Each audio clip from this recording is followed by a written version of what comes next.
167,000. 167,000.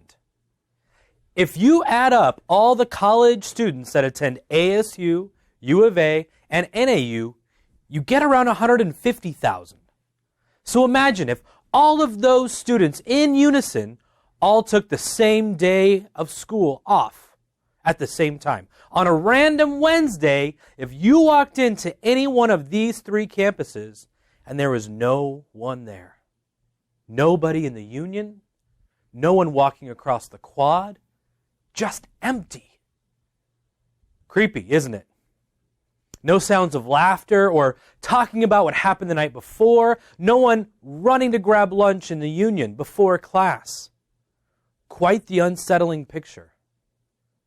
167,000. 167,000 students every day refuse to attend school all across the country because of the fear of being bullied. This number comes from the National Education Association. Bullying has become a buzzword, a word that schools, parents, and even kids throw around. But what does it mean?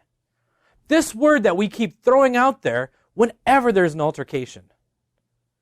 Bullying must be consistent, have a power dynamic, and be determined by the victim, not the bully. Let's see if we can make this confusing word more understandable and decide how we can take a stand against it today. I taught high school for over a decade, and I'd have students come up to me and tell me, "He called me a jerk. That's bullying." Over and over again, I'd have to reteach them that does not qualify as bullying. When someone calls another person a name, that is not a bullying situation. The definition the U.S. government uses is when someone uses superior strength or influence to intimidate someone, typically to force him or her to do what that one wants. That definition doesn't really sound like someone who just calls someone a name, does it? It's more layered than that. If someone is being forced to do something or is continually being intimidated by name calling, that's much, much closer to the definition of bullying. However, this isn't something that we talk about in schools or with families. So when schools state that their campus has a zero tolerance policy, it's no wonder that we have no clue what that means. So we know it needs to be consistent. But next, let's look at the fact that we also need to have a power dynamic. Imagine Chris Stevens. He was the best-looking middle schooler at Sun Valley. He was tall and in shape. He was good at tetherball. The girls all had crushes on him, and all the guys wanted to be like him. He walked around the schoolyard and had 5 of his friends just following him around, waiting for him to nod or give them an idea of something they should do to pass the time. Now Chris, he walks by Todd and tells all of his friends to start calling Todd a gorilla. So from now on, they all make comments about Todd looking or being like a gorilla. Todd comes from a broken home where he isn't able to wear super up-to-date clothes. Todd also comes to school dirty because he isn't made to shower or wash up at home, which is why Todd has long hair and that hasn't had a haircut in a year or so. Now that you can see both of these students in your mind, picture them on the playground. Who has a stronger social power dynamic? Who are kids typically going to side with and go along with? Obviously, Chris. So now that we throw this in the mix, it's easy to see why this type of bullying can be so powerful. Todd is already struggling with life and his emotional state. And then we add Chris's words to that mix, it can be deadly.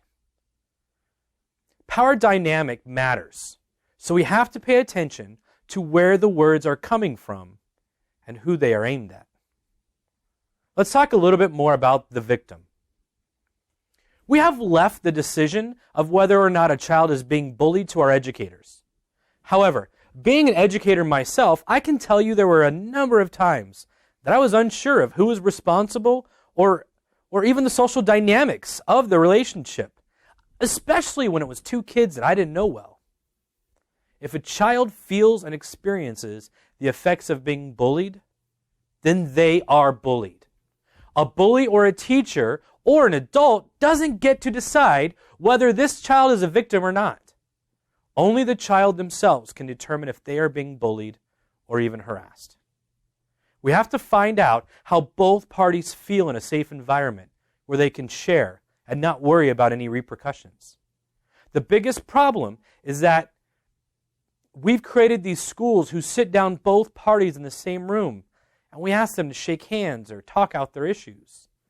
Whenever they do that, the student with a lower social status will always fold and accept the apology, even if it's not genuine. It defeats the purpose because it typically isn't even genuine.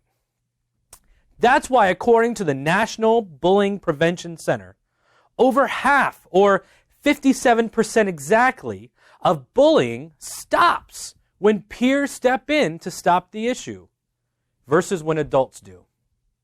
That's where we should focus, and that's where we should invest our time, educating peers to step up. If we're able to take these things to heart, we have a chance at changing the bullying epidemic in this country. Checking to see if the issue is consistent, a power differential, and determined by the victim is going to be valuable. So what do you do now? You need to talk to your educators, parents, and students you know to teach them about what you learned today. Also, if you see something going on, you need to say something. You now have the power to make an impact on the world that you live in.